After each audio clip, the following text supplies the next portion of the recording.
मी त्या मुलीला रोज पाहायचो. ती मला खूप सुंदर दिसत होती. पण आज मला कळत नाही का मी तिचा पाठलाग करू लागलो. ती कुठेतरी जात होती आणि एकटीच होती. माझा हेतू वाईट नव्हता. मला फक्त ती काय करते हे जाणून घ्यायचे होते. कारण मी तिला त्या अवस्थेत पाहिले होते.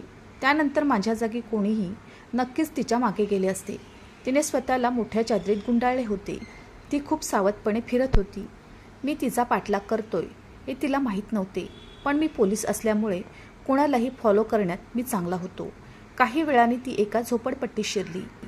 ती इथे काय करायला आली होती याचे मला आश्चर्य वाटले. कारण माझ्या माहितीप्रमाणे या भागात भिकाऱ्यांनी अशा छावण्या लावल्या होत्या. या शिबिरांमध्ये काय घडले ते मला माहीत होते. मला काळजी वाटू लागली की ती आत का गेली. मला जाणून घ्यायचे होते की आत काय चालले आहे आणि जे घडत आहे ते इथे घडत असेल तर मला ते बाहेर आणायचे होते.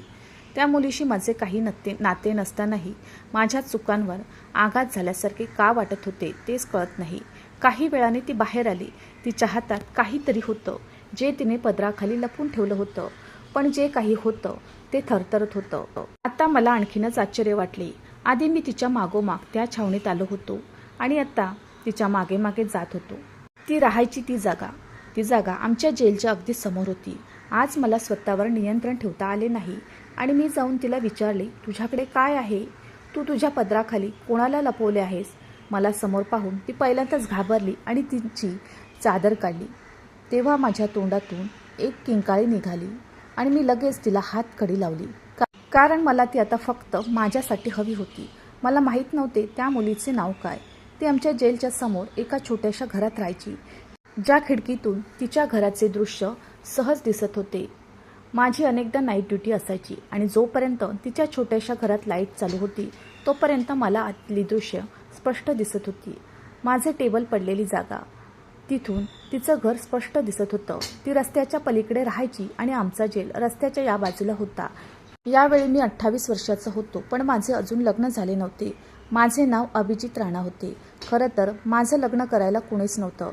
एके दिवशी माझ्या एका सहकारी मित्राने मला विचारले, तू त्या मुलीकडे का बघत राहतोस? मी म्हणालो, यार मला ती आवडते. तो म्हणाला की जर ती चांगली दिसत असेल तर तू तिला लग्नाचा मेसेज का नाही पाठवत? ती खूप सुंदर आहे पण खूप गरीब देखील आहे. मी म्हणालो की गरिबी किंवा श्रीमंती मला काही फरक पडत नाही. मला एक छान आणि सुंदर मुलगी हवी आहे जी माझ्यासोबत सेटल होऊ शकते, नेहमी माझ्याशी एकनिष्ठ राहू शकते आणि मी ड्युटीवरून घरी गेल्यावर स्वतःच्या हाताने गरमागरम अन्न तयार करून माझ्या समोर ठेवू शकते. मला हॉटेलचे जेवण खाऊन कंटाळा आला आहे. आताही ती मुलगी आमच्या डोळ्यासमोर होती, जणू काही कामात व्यग्र आहे. मला वाटले की कदाचित ती जमिनीवर बसून कपडे धुत असेल, कारण तिचा फक्त तोच चेहरा दिसत होता. तिचं सौंदर्य असं होतं की कुणी तिच्याकडे पाहिलं तर दूर बघायला विसरायचं. तिचे मोठे डोळे, पातळ नाक, पातळ गुलाबी ओठ आणि तिचा रंगही खूप गोरा होता.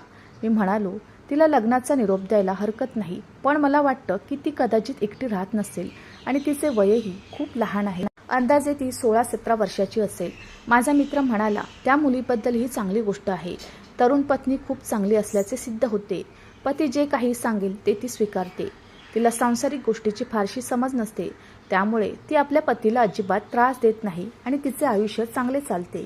मुलं लवकर झालीत तर मुलंही तरुण दिसतात आणि बायको सुंदर आणि तरुण राहते. माझ्या मित्राला एक विचित्र तत्वज्ञान सांगताना पाहून मी थक्क झालो. तसे त्याचे लग्नही एका तरुण मुलीशी झाले होते, त्यामुळे तो त्याचा अनुभव माझ्यासोबत शेअर करत होता. मुलीचे नाव आस्था एवढेच मला माहीत होते.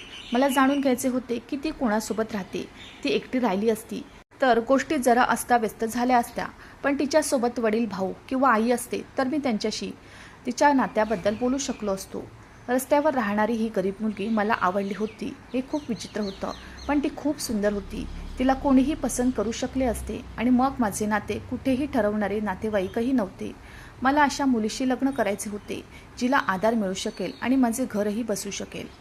मी पोलीस असल्यामुळे मला हे शोधणे फारसे अवघड नव्हते. मला कळले की तिच्यासोबत कोणीही राहत नाही. ती घरात पूर्णपणे एकटी राहते. हे ऐकून मला थोडं आश्चर्य वाटलं आणि काळजी पण वाटली की ती एकटी कशी राहते, ती कशी जगते आणि तिला एकटी राहण्याची भीती वाटत नाही का? एवढ्या लहान वयाची मुलगी आहे, ती एकटी कशी राहते? मग मला वाटले, घाबरायचे कशाला? तिला काही प्रॉब्लेम असेल तर ती इथे येईल. आम्ही पोलीस आहोत, आम्ही तिला मदत करू. हे फक्त आमचे काम आहे. कदाचित आमच्या आधारानेच ती इथे एकटी राहिली असावी. समोरच पोलीस स्टेशन आहे हे तिला माहीत होतं. एके दिवशी संध्याकाळची वेळ होती. मी एकटाच बसलो होतो. ती काळी चादर पांघरून कुठेतरी जात असल्याचे पाहून माझ्या मनात काय आले की मी तिच्या मागे गेलो.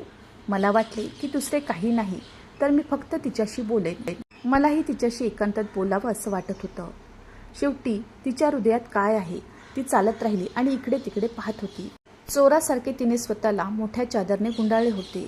ती त्याच ठिकाणी जात होती जिथे ते लोक झोपडपट्टीत राहत होते आणि आम्हाला यापूर्वीही अशा लोकांच्या तक्रारी आल्या होत्या.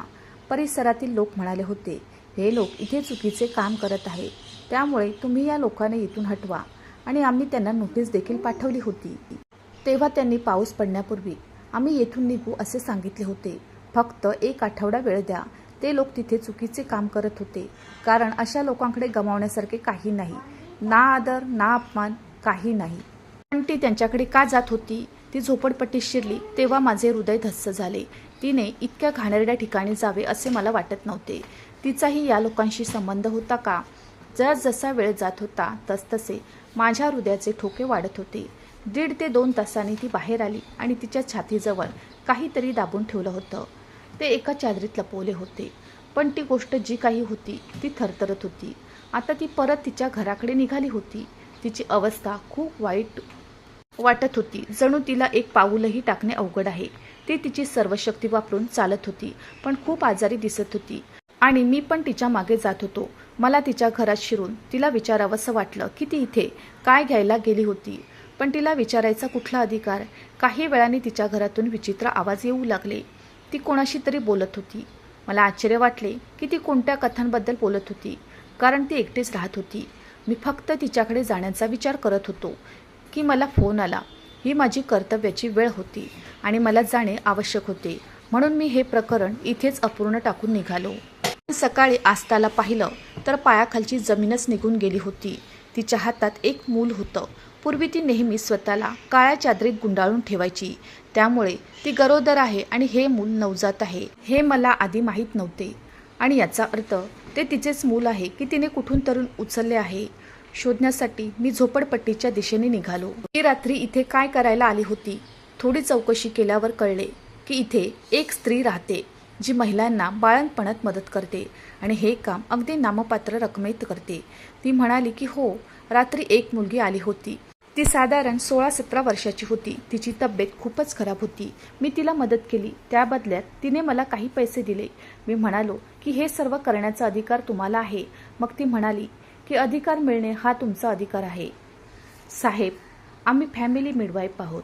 हे काम आम्ही करतो आणि मग जो आपल्या जवळ येतो तो पूर्वीपेक्षा अधिक असहाय्य आणि गरीब असतो. आम्हीही त्यांना थोडेफार पैसे देऊन मदत करतो. तुम्ही एखाद्याला मदत केली तर ती वाईट गोष्ट आहे का? काही पाप आहे का? ती बाई माझ्यासमोर उभी राहिली आणि वकील असल्यासारखे प्रश्न विचारू लागली. माझ्याकडे तिच्या प्रश्नांची उत्तरे नव्हती, कारण ती काही पाप करत नव्हती.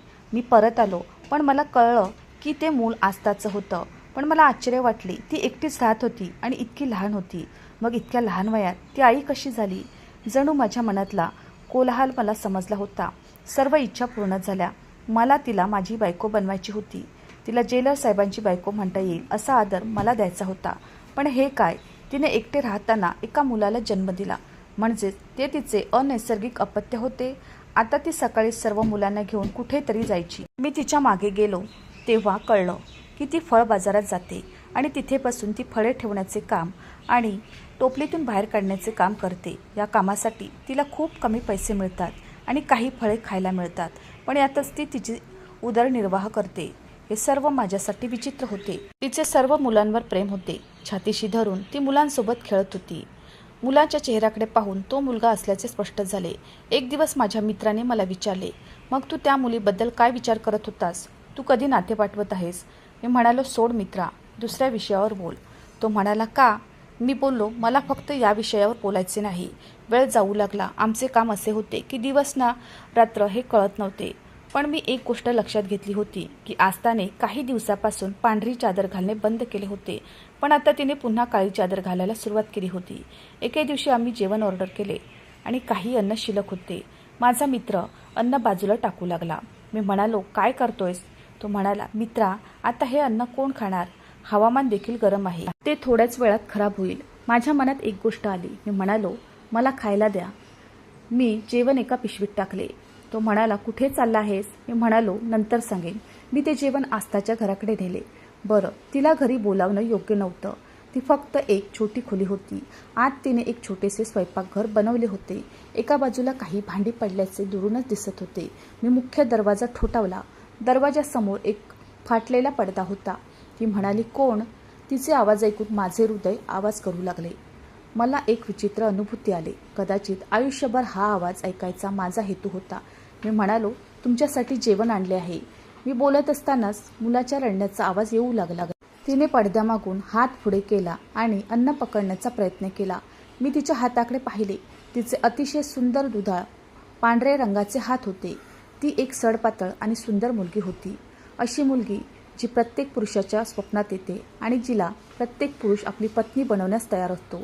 पण यावेळी ती खूप अशक्त होती. तिचा हात पूर्णपणे कोरडा पडला होता. हाडे बाहेर स्पष्ट दिसत होती.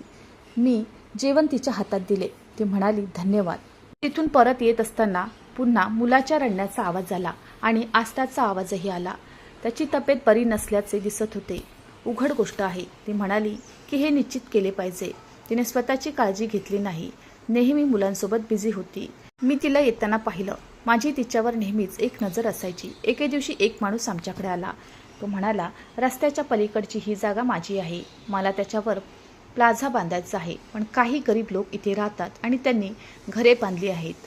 मला न्यायालयाकडून आदेश घ्यायचा आहे जेणेकरून मी ही घरे पाडू शकेन. याच ठिकाणी आस्था देखील राहत होती.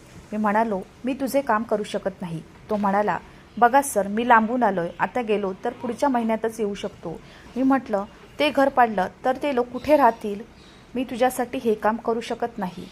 जागा रिकामी करून पुन्हा पुढच्या महिन्यात येईल असे सांगून तो माणूस निघून गेला. आस्थाशी माझे विचित्र नाते होते. मला नेहमीच तिची काळजी वाटायची. तिने अवैध मुलाला का जन्म दिला असा मनातल्या मनात तिचा राग आला आणि आजकाल तिचं वागणं बघून ती पुन्हा आई होणार आहे असं वाटलं. पण मला आश्चर्य वाटले की मी त्या घरात कधीही एकही माणूस जाताना पाहिला नाही. बऱ्याचदा माझ्याकडे रात्रीची ड्युटी होती आणि मी आधी सांगितल्याप्रमाणे माझी नजर तिथेच असायची. मग हे सगळं कसं होतं? आणि मग जे वाटले होते तेच झाले. माझा अंदाज बरोबर निघाला. तिचे पहिले मूल जगात येऊन 1 वर्षही झाले नव्हते. आणखी एक मूल तिच्या मांडीवर आले. त्यावेळी तिने मुलीला जन्म दिल्याने ती खूप आनंदात होती. तीही तिची खूप काळजी घेत होती. तिने आपल्या मुलांची खूप चांगली काळजी घेतली. ती त्यांना छान कपडे घालायची, पण स्वतःकडे जुने फाटलेले कपडे होते. मला प्रश्न पडतो की तिच्याकडे तिच्या मुलांचा सांभाळ करण्यासाठी आणि त्यांचे छंद पूर्ण करण्यासाठी इतका पैसा कुठून येतो? पण ती स्वतःच अशा बिकट अवस्थेत का जगते? एवढ्या वाईट परिस्थितीतही एवढी आनंदी असलेली मुलगी मी याआधी पाहिली नव्हती. अनेकदा तिच्या मुलांचे आवाज ऐकू येत होते. तिचं त्यांच्यावर खूप प्रेम होतं. कधी ती माय लव म्हणायची तर कधी माझी मुलं, माझं आयुष्य म्हणायची. आत कोणी आहे की नाही हे पाहण्यासाठी मी कोणत्या ना कोणत्या बहाण्याने तिचे ऐकण्याचा प्रयत्न करायचो. पण मला तिथे एकही माणूस दिसला नाही. एके दिवशी जेव्हा मी आस्थाला पाहिले तेव्हा मला तिची अवस्था पाहून खूप वाईट वाटले. तिचे कपडे एका बाजूने फाटलेले होते. काहीतरी विचार करून मी बाजारातून एक सूट विकत आणला आणि चप्पलची जोडी पिशवीत टाकून तिच्या घराकडे निघालो. दार ठोठावले. आस्था म्हणाली, कोण? मी म्हणालो, त्या दिवशी तुझ्यासाठी जेवायला आणलेला माणूस. आज मी तुमच्यासाठी काही कपडे वगैरे घेऊन आलो आहे. ती म्हणाली, तुमचे खूप खूप आभार, पण मी कोणाकडून दिलेली वस्तू घेत नाही. मी म्हणालो, तुमचा गैरसमज झाला आहे. ही भीक नाही. जर तुम्ही ही गोष्ट ठेवली तर मला आनंद होईल आणि ही सामग्री तुम्हाला उपयोगी पडेल. यावेळी ती पडदा काढून माझ्या समोर आली.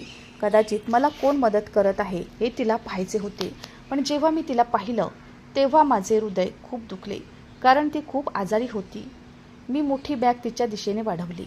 ती म्हणाली, खूप खूप धन्यवाद. मी तिच्या मागे नजर टाकली. तिच्या घरात एक खाट होती आणि कदाचित ती दोन्ही मुलांसह त्यावर झोपायची. एक छोटेसे स्वयंपाकघर आणि स्नानगृह होते. याशिवाय त्या खोलीत एक तुटलेली खुर्ची होती ज्यावर तिने काही कपडे ठेवले होते. कपड्यांच्या ढिगाऱ्यावर लहान मुलांचे कपडे आणि डायपर इत्यादी. ती मुलांच्या वस्तू कशा विकत घेते हे माहीत नाही.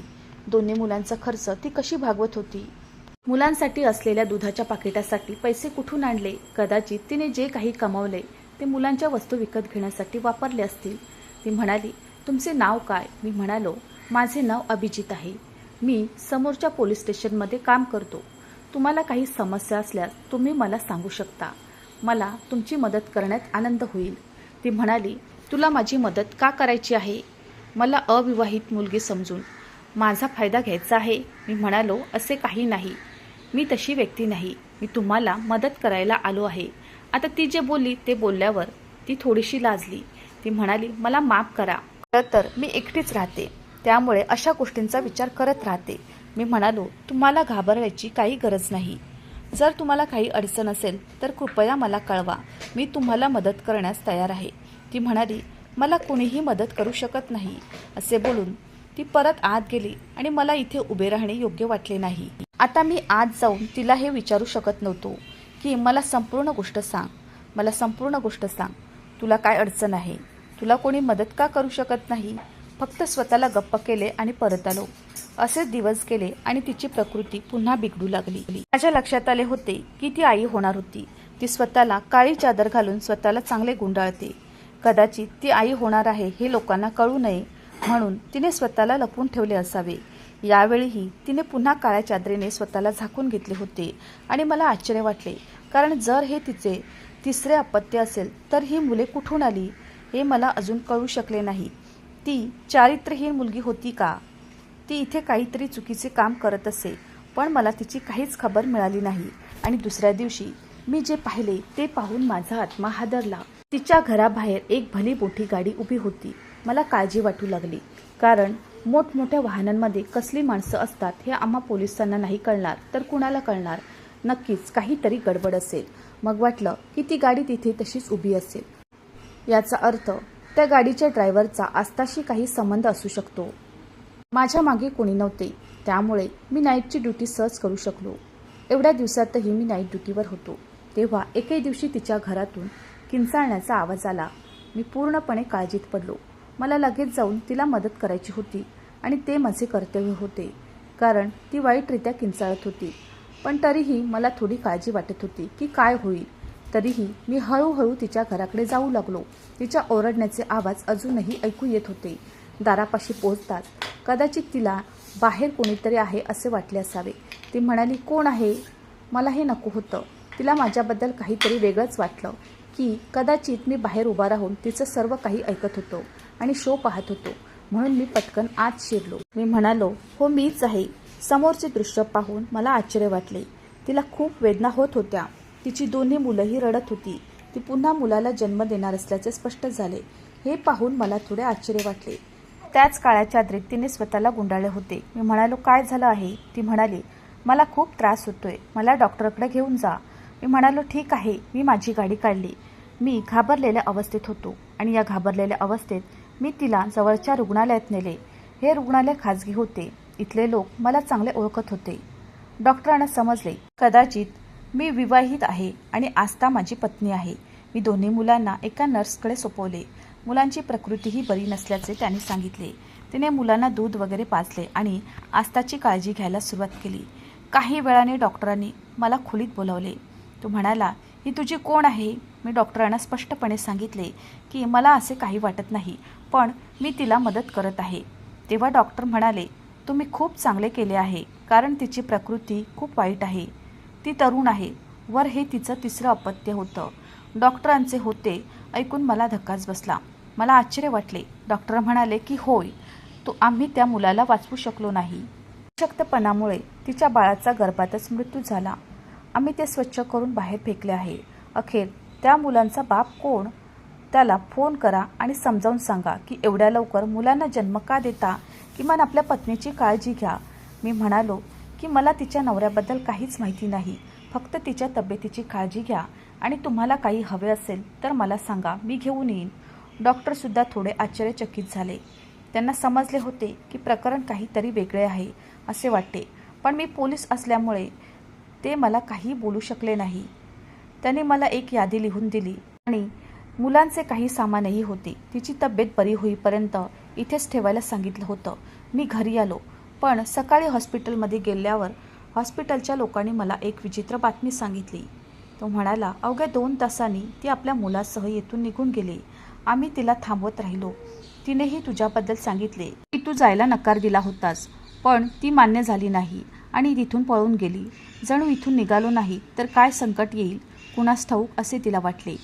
मी म्हणालो, आणि तुम्हाला काहीतरी असे दिसले का की ज्यामुळे तुम्हाला संशय येईल? डॉक्टर हो म्हणाले. तिच्याकडे मोबाईल होता आणि जाण्यापूर्वी तिने कुणाशी तरी बोलली होती. मला खूप आश्चर्य वाटले, पण ती कुठे गेली असेल हे मला माहीत होते, म्हणून मी तिच्या घरी गेलो. पण समोरचे दृश्य खूप विचित्र होते, कारण ती पांढऱ्या रंगाची गाडी तिच्या घराजवळ उभी होती. आस्थाला त्या गाडीत बसवणारा आणि तिथून घेऊन जाणारा कोणीतरी माणूस असल्याचं मी पाहिलं. आस्थाला त्या माणसासोबत जायचे नव्हते. त्या माणसाने तिला बळजबरीने पळवून नेले होते. मी लगेच गाडीच्या मागे लागलो. गाडी एका मोठ्या बंगल्याजवळ थांबली, पण त्या माणसाने आस्थाचा हात धरून आत घेण्यास सुरुवात करताच मी त्याला पकडले. मी त्या माणसाला चांगले ओळखत होतो. तो एक मोठा तस्कर होता, पण त्याच्या विरोधात आम्हाला कोणतेही साक्षीदार किंवा पुरावे सापडले नाहीत. त्यामुळे तो आतापर्यंत कायद्याच्या हाताबाहेर होता. तो माणूसही मला पाहून आश्चर्यचकित झाला. आस्था योग्य वेळी ओरडू लागली. ती म्हणाली की त्याने मला जबरदस्तीने आणले आहे. माझी मुले माझ्याकडून हिसकावून घ्यायची आहे. मी त्याला माझ्या मुलांना देणार नाही. तुम्ही मदत करणार म्हणालात तर कृपया मला मदत करा. मला येथून बाहेर काढा. तो माणूस ओरडत राहिला, पण मी त्याचे ऐकले नाही आणि आस्थाला तेथून नेले. आणि मग आस्थाने मला सांगितले की ही मुले त्याच माणसाची आहेत. मी खूप गरीब मुलगी आहे, पण माझे सौंदर्य माझ्या आयुष्याचे कारण बनले. माझी आई त्या माणसाकडे काम करायची. मी पण आईसोबत जायचे. त्याची वाईट नजर माझ्यावर वळली होती. माझी इज्जत धोक्यात आल्याचे पाहून आईने ते काम सोडले, पण या माणसाने मला सोडले नाही. माझी आई आजारी पडू लागली आणि एके दिवशी ती तिच्या आजारपणात देवाला प्रिय झाली. आता या जगात मी एकटीच राहिली होते. जेव्हा या माणसाला समजले की मी एकटी राहते, तेव्हा एका रात्री तो माझ्या घरी आला आणि त्याने माझ्यावर जबरदस्ती केली. आता जेव्हा जेव्हा त्याला वाटते तेव्हा तो माझ्या घरी येतो, कारण त्याला माहीत होते की त्याला कोणीही अडवणार नाही. तो रात्रभर माझा छळ करायचा आणि वेळ होताच निघून जायचा. त्याचा परिणाम असा झाला की मी त्याच्या मुलाची आई झाले. मला बाळाचा गर्भपात करायचा होता, पण डॉक्टरांनी मुलाचा गर्भपात करण्यास साफ नकार दिला, कारण मी लहान होते आणि माझ्या जीवाला धोका होता. मग मी त्या मुलाला जन्म दिला. त्यानंतरही तो माणूस मान्य झाला नाही आणि मला त्याच्या उद्धटपणाचे लक्ष बनवत राहिला आणि त्याचा परिणाम असा झाला की मी दुसऱ्या मुलाची आई झाले. त्याच्या लग्नाला 10 वर्षे झाली असून त्याची पत्नी वांज आहे. आता त्याची पत्नी कधीही आई होऊ शकत नाही असे स्पष्ट उत्तर डॉक्टरांनी दिले आहे. आता त्याला माझी मुले माझ्याकडून हिसकावून घ्यायची आहेत. माझे माझ्या मुलांवर खूप प्रेम आहे. मी त्यांना जन्म दिला आहे. मला ही मुले त्या माणसाला द्यायची नाहीत. मी त्याला असेही सांगितले होते की जर तुला मला तुझ्याकडे ठेवायचे असेल तर माझ्याशी आदराने वाग, माझ्याशी लग्न कर. पण तो माझा आदर करायला तयार नाही आणि मला त्याची मोलकरीण म्हणून जगायचे नाही. मी म्हणाले, तुला त्याच्यासोबत राहायचे नसेल तर राहू नकोस. मी तुला पूर्ण मदत करेन. ती म्हणू लागली, तुला माहीत नाही का, हा माणूस खूप खतरनाक आहे.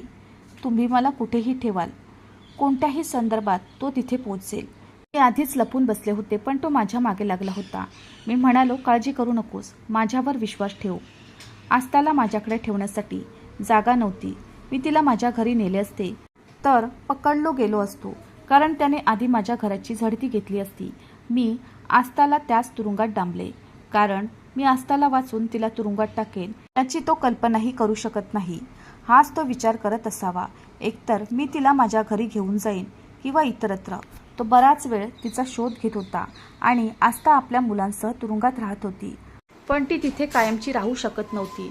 तिच्याबाबत मला काही निर्णय घ्यायचा होता. हे मी माझ्या मित्राला सांगितल्यावर त्यालाही आश्चर्य वाटले. तिला तेथून बाहेर काढावे लागेल असे सांगितले. मी म्हटलं, कुठे घेऊन जाऊ? माझ्या घरी घेऊन जाऊ? तेव्हा माझा मित्र म्हणाला, यार, तू जे ठरवलं होतं तितकं झालंय, पण निर्णय अजून बाकी आहे. हे सर्व माझ्यासाठी खूप कठीण झाले होते. मी म्हणालो की जर माणसाची इच्छा असेल तर त्याच्यासाठी काहीही कठीण नाही. माझ्या मित्राने माझ्याकडे विचित्र नजरेने पाहिले आणि सांगितले की तू अजूनही तिच्या आणि तिच्या 2 मुलांसोबत राहू शकतोस. मी म्हणालो, हो, ती एक असहाय्य मुलगी आहे. तिच्यावर अत्याचार झाले आहेत आणि आमचे काम समाजातून वाईट नाहीसे करणे आहेत. पण अत्याचारित आणि निराधारांना आधार देणे हे आहे. जेव्हा मी आस्थाशी लग्नाबद्दल बोललो तेव्हा ती गरीब मुलगी रडत माझ्या पाया पडली. ती म्हणाली, तुझे आयुष्य वाया घालवू नकोस. मी तुझ्या लायक नाही, पण मी तिच्याशी लग्न केले. आता ती माझ्या घरी आहे आणि ती दोन्ही मुलंही माझ्या घरी शिकत आहेत. आता तो माणूसही काही करू शकत नाही, कारण आस्था माझी पत्नी झाली आहे. जर त्याने जास्त भांडण केले तर तो आपोआप कायद्याच्या रडारवर येईल. तुम्हीच सांगा, मी बरोबर केलं की चूक? कारण याशिवाय मला काहीच समजत नव्हते. एका चांगल्या कामाची माझ्या मनात एक तळमळ होती आणि कदाचित प्रेम देखील, जे मला समजू शकत नव्हते. आणि या दोन आवडींनी मिळून हा निर्णय घेतला. मित्रांनो, मला आशा आहे की तुम्हाला आमची कथा आवडली असेल. कथा आवडली असेल तर व्हिडिओला लाईक करा. चॅनलवर नवीन असाल तर चॅनलला सबस्क्राईब करा.